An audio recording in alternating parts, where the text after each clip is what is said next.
All right, so we would like to welcome Rachel Smith and Greg Thomas from the United States Field Artillery Association and the Air Defense Artillery Association.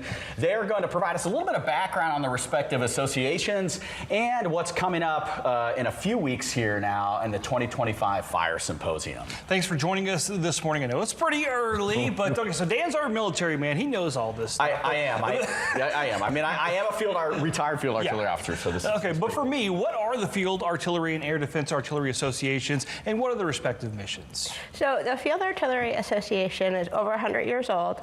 We've been at Fort Sill our entire lifespan, and we promote professional dialogue and discourse among the branch.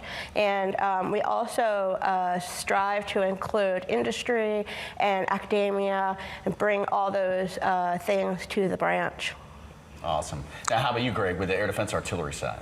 Yeah, the Air Defense Artillery started in 1975, and our mission is to support the soldier, their family, and the veterans out there through scholarships, through community support. We like to do a lot and be that conduit between the active duty and the civilian sector. Awesome. So you just kind of alluded to it there, and maybe you saw the question I even had up there. So how does and Rachel, you can talk this one too. How do the associations tie in, work with veterans, retirees, and the current active duty military population?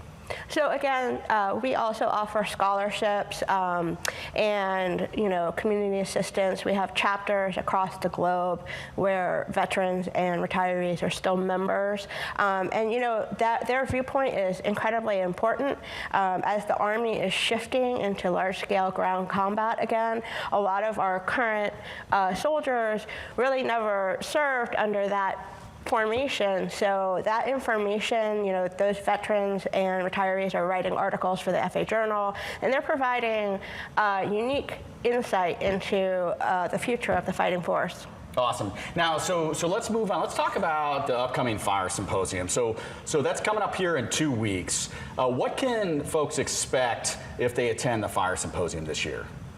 We have a lot of great keynote speakers coming from across the Army. We have several panels that we've put together both on the Air Defense Artillery side and the Field Artillery side.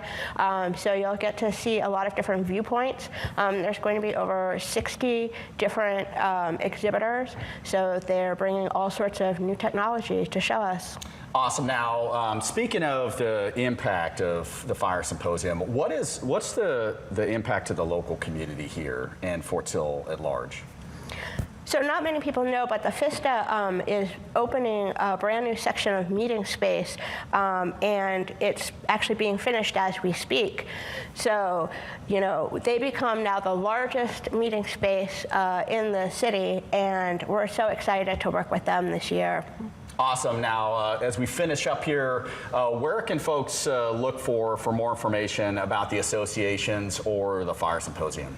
Well, for the Air Defense Association, they can go to firstofire.net, and they can find all the information. They can find out about us, where we started, and all the things that we do.